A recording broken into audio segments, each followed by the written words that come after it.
Salutations and good morrow everyone, welcome back to another grounded update video where today I'm giving you guys a little bit more of an in-depth look at one of the new creatures that got added in the Hot and Hazy update, and that is the Antlion. Today in this video I will not only be showing you guys where they spawn, but I'll also be showing you guys some tips and tricks on how to fight them to make sure that you don't die, going over their armor and weapon that's got added to the game, and also a couple little bonus things as well that goes into the Antlions. So to start, let's talk location. So you guys can see that I am over in the new sandbox. This is where the Antlions spawn. A lot of them spawn over here. I don't know if the spawn count is currently broken, but a lot of Antlions spawn over here. One of their favorite places to hang out is inside of the sand castle that's all the way over here, but at the end of the day, the sandbox is where they like to spawn.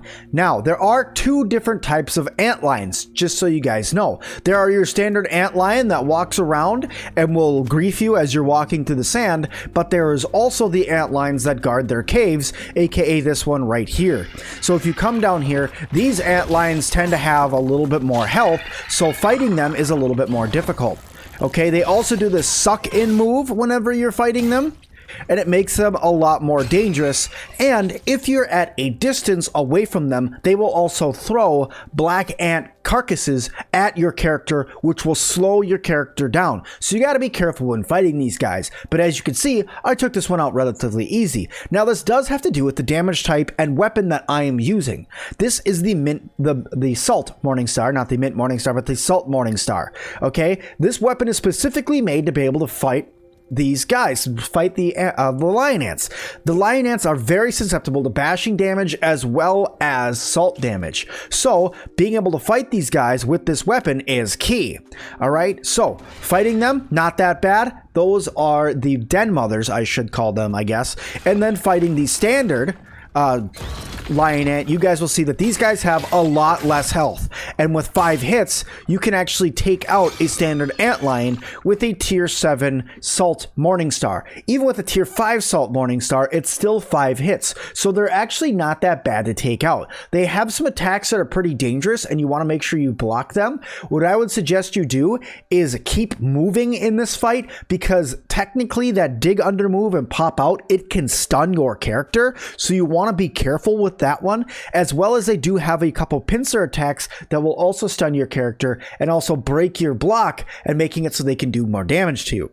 The other thing that I want to caution you guys about with these guys is that the lion ants do a ton of damage if they can actually hit you, so you're gonna want to get your perfect game on point, as well as maybe even getting parry master and using a shield. I know that some of you guys use two-handed weapons, and that's okay. You can still defeat them with a two-handed weapon. Just make sure you add the salty perk to it. It will really help you out. A mint mace in this situation, probably not going to help you out very much, just putting that out there.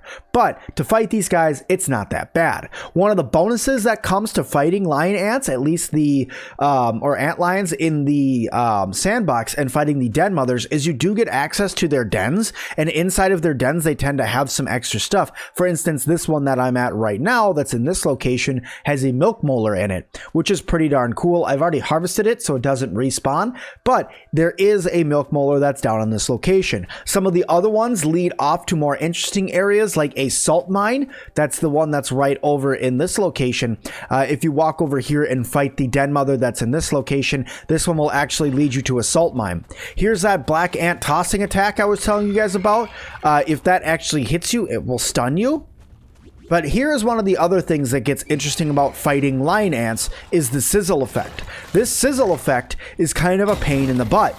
This sizzle effect makes it so you have to constantly stay in shade and increases the difficulty of the fight. So that way you are stuck hiding in shadows while you're fighting.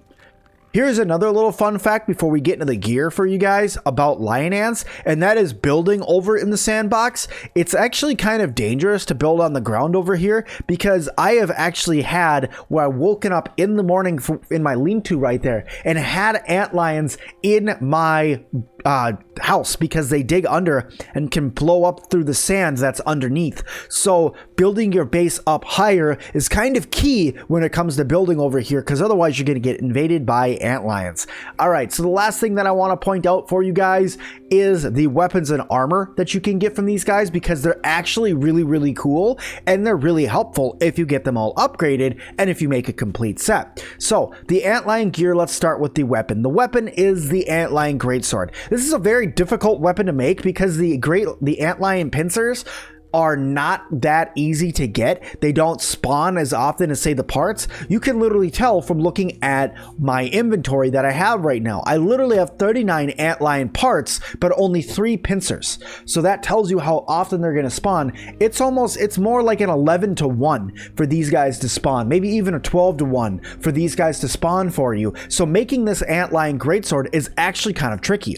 The bummer about this weapon is that it does not come with stun, but it is a slashing type weapon. So if you are going against a enemy that is, you know, stronger against bashing type weapons and more susceptible to a slashing type weapon like a spider, this weapon could actually help you out a lot. And it does swing a little bit faster than your standard club would. So that's pretty cool. It uses a little bit less stamina, so it allows you to swing one more time, which is also really cool. So the speed is up there, but at the end of the day, this Antlion Greatsword is really cool, but take it with a grain of salt that it is really difficult to make.